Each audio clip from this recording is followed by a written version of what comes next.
નમસ્કાર મિત્રો, આજે આપણે ઘણી બધી વિવિધ પ્રકારની કેરીઓ વિશે જોઈશું। અહીંયા આપણે જોઈ શકીએ છીએ આમ્રપાલી છે, જે મોડી પાકતી જાત છે, તેમજ વિવિધ પ્રકારની કેરીનું નવસારી કૃષિ યુનિવર્સિટી ખાતે જે પ્રદર્શન યોજાયેલ હતું, જેમાં આપણને અરકા અનમોલ છે, પૂષા અરુણિમા છે, જે બેંગ્લોરથી રિલીઝ થયેલી વેરાયટી છે, અરકા સુપ્રભાત છે, આ પણ આઈઆઈઆચાર બેંગ્લોરથી રિલીઝ થયેલી વેરાયટી છે, રત્ના છે, એક પ્રકારની શંકર જાત છે, જેને આપણે હાઇબ્રિડ કહીએ છીએ, અરકા ઉદય છે, એ પણ બેંગ્લોરથી રિલીઝ થયેલી વેરાયટી છે, સિંધુ એક પ્રકારની હાઇબ્રિડ છે। અહીંયા આપણે જોઈ શકીએ છીએ ઇઝરાયલ હાઇબ્રિડ છે, ઓસ્ટિન છે, આ પણ એક પ્રકારની વિદેશી જાત છે કે જે ખાવામાં બહુ જ મીઠી કેરી હોય છે। ટોમી એટકિન્સ કે જે અમેરિકન કેરી છે, કિંગફોન છે, બહુ લાંબી કેરી આવે છે, અને ત્યારબાદ માયા બહુ દડા જેવી કેરી છે, પરંતુ ટીએસએસ એનું સૌથી વધારે હોય છે, કીટ પ્રકારની કેરી છે। અહીંયા કેન્ટ આપણે જોઈ શકીએ છીએ। મિત્રો, આ પ્રદર્શનમાં ઘણી બધી કેરીઓ વિદેશી જાતો પણ અહીંયા પ્રદર્શિત કરેલી હતી।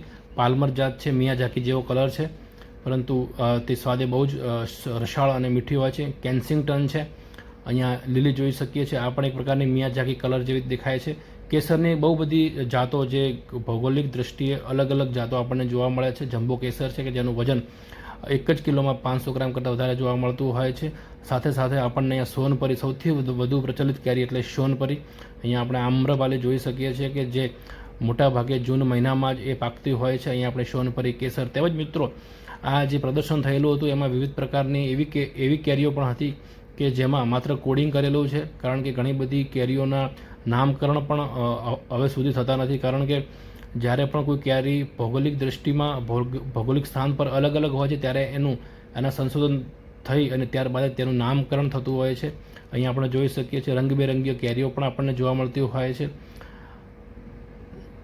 સાથે સાથે વિવિધ પ્રકારની અહીંયા કેસર કેરીઓ પણ આ પ્રદર્શનમાં ઉપસ્થિત છે, જેનું મુખ્ય જે આકર્ષણનું જો કેન્દ્ર હોય તો એ કેસર તેમજ સોનપરી અને નવપરી કે જે નવસારી કૃષિ યુનિવર્સિટી રિલીઝ થયેલી વેરાયટી છે। નગુનાપલ્લી આ દક્ષિણ ભારતની કેરી છે। પૂષા અરુણિમા આ પણ દિલ્હીથી રિલીઝ થયેલી વેરાયટી છે। ફઝલી છે, જે આપણા પરિયા કેન્દ્ર ખાતે બહુ બધા પ્રમાણમાં એના ઝાડ છે। કરંજીઓ છે, વનરાજ છે, સૌરાષ્ટ્રમાં સૌથી વધારે થતી આ કેરી પણ બહુ જ લોકપ્રિય જાતોમાંની એક કેરી છે। અહીંયા આપણે જોઈ શકીએ છીએ વિવિધ પ્રકારની કેરીઓ, તેમજ સિંધુ છે, એ પણ એક પ્રકારનું હાઇબ્રિડ છે। લાલબાગ કેરી છે, દેખાવમાં આપણે અલ્ફાન્સો જેવી દેખાય છે। બાટલી કેરી છે, જે લંબગોળ પ્રકારની કેરી છે। પાયરી છે, જે કાચી હોય ત્યારે બહુ જ ખાટી, પરંતુ પાક્યા બાદ બહુ જ સ્વાદિષ્ટ અને રસાળ કેરી છે। અખતરીઓ કેરી છે, જે બહુ જ પીળાશ પડતી કેરી હોય છે। બ્યુરિંગ કિંગ છે, આ પણ એક વિદેશી જાત છે। અહીંયા આપણે જોઈ શકીએ જે સુંદરી કેરી છે, તેમજ વિવિધ પ્રકારની લોકલ ઘણી બધી કેરીઓનો અહીંયા સમાવેશ થયેલો હતો કે જે શાહજહાં છે, એક્ઝોટિક કોકોનટ છે કે જેમાં નારિયેળ જેવો ટેસ્ટ આવે છે। અહીંયા હોલિકા નામની કેરી પણ છે। લાડવીઓ કેરી પણ અહીંયા પ્રદર્શનમાં છે।